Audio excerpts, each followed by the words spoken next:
Voilà, le comité des cyclones tropicaux, c'est une structure qui est établie depuis de longue date. Elle fêtera ses 50 ans l'année prochaine.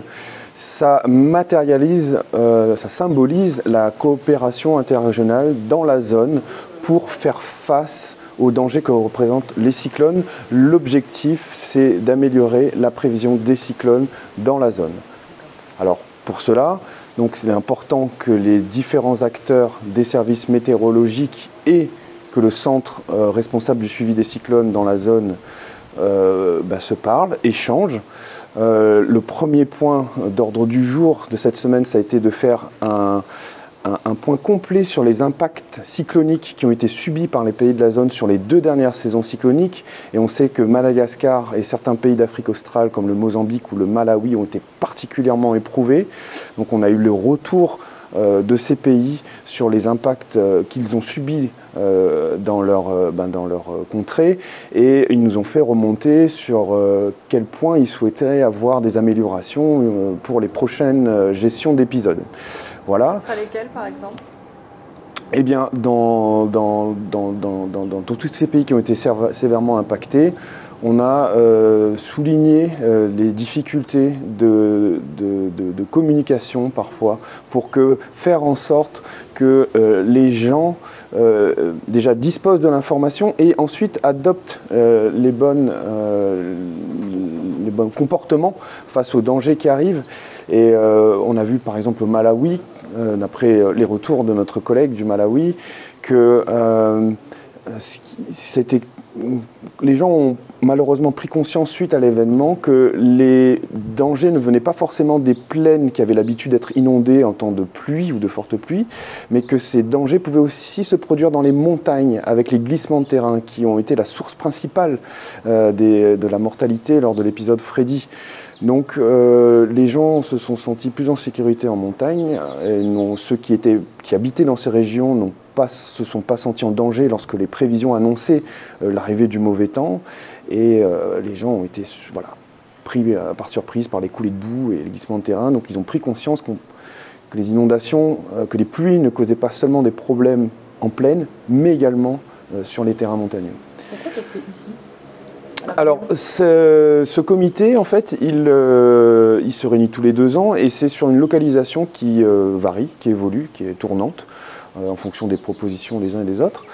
Donc, c'est pas donc systématiquement que ça se fait à La Réunion, c'est même en fait la 2e fois que ça se produit à La Réunion. La première fois, c'était en 2015.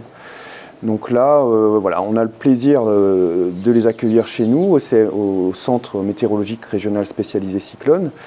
C'est une opportunité puisque déjà, moi je suis nouveau sur le poste suite à M. Karoff, donc c'est une opportunité pour moi de faire connaissance avec les représentants des services météo de la zone avec qui je vais ensuite échanger au cours de la saison cyclonique.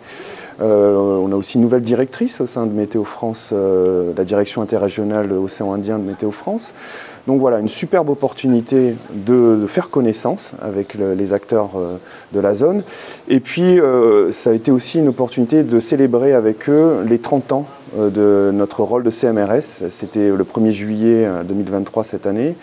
On a eu donc l'occasion cette semaine de célébrer ça avec eux également. Donc là, l'objet pour la réunion de cette semaine, c'est plus de passer en revue le plan d'opération qui est d'un document qui écrit en fait les responsabilités de chacun dans la zone en termes d'échange de données, en termes de procédures, d'informations, de type de bulletin utilisé pour fournir l'information, alors que ce soit nous, niveau CMRS, vers les pays de la zone, ou ensuite les pays de la zone, eux, quel type de bulletin ils utilisent pour communiquer leur information sur les impacts cycloniques, et également les échanges qu'ils peuvent avoir avec nous, CMRS, parce qu'ils peuvent nous faire remonter de l'information d'observation depuis chez eux, qui est très intéressante. Et également discuter et fixer la liste des noms de cyclones qui sera utilisée dans les prochaines années. Donc ça, voilà, c'est des choses qui sont établies dans ce plan d'opération et qui sera complètement mise à jour à la fin de cette semaine. Et enfin, c'est essentiel, pardon. Enfin, on fait aussi une une présentation des dernières études, des dernières recherches en termes de prévision, en termes de développement, en termes de moyens de communication, pour essayer de mettre en place de nouvelles procédures plus efficaces à l'avenir. Nous, en tant que CMRS, notre objectif, c'est de proposer des produits de prévision à l'échelle de quelques semaines, c'est-à-dire essayer d'anticiper à quelques semaines l'évolution de l'activité cyclonique attendue dans le bassin, dans le but notamment d'essayer d'avoir un signal d'une activité cyclonique qui pourrait se produire à proximité des terres habitées. Donc là, c'est un travail qu'on commence depuis assez récemment, depuis 1 an ou 2 ans, et qu'on va continuer à mener. On se rend compte là dans les discussions que pour que cette information soit utilisée au mieux, il y a tout un travail déjà de savoir chaque pays à son niveau comment se coordonner avec les autres organismes gouvernementaux, comme la Croix-Rouge par exemple, qui s'occupe aussi pas mal de la prévention, la Croix-Rouge ou les Croissants Rouges.